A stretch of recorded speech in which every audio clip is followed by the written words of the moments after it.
And whatever we have done is legal. That's what I'm saying. It's in the law. We had lawyers look at it and say, Mr. President, this is lawful. That's all I can tell you. I'm not going to tell you specifically what's done because I don't want the enemy to adjust. We're at war. This is people that want to come and kill your families. If that was legal and within the law, why couldn't you do it at Guantanamo? Why'd you have to go to a secret location around the world? I'm not going to talk about techniques.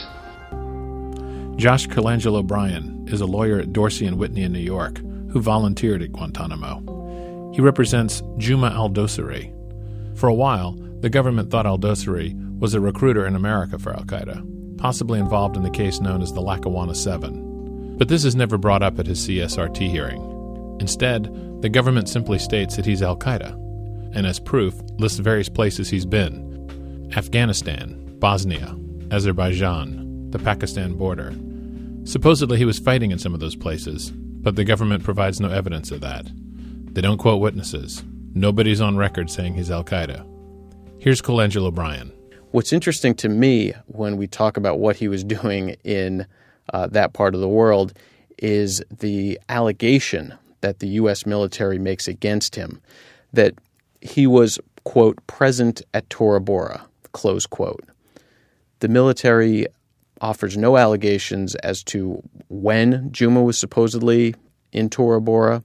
It says nothing about what supposedly he was doing, simply that at some point in history, he was present in that place.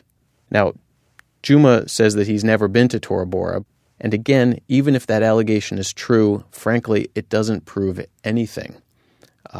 Absent some evidence of some involvement in terrorist activity, I simply don't know how you can call someone a terrorist.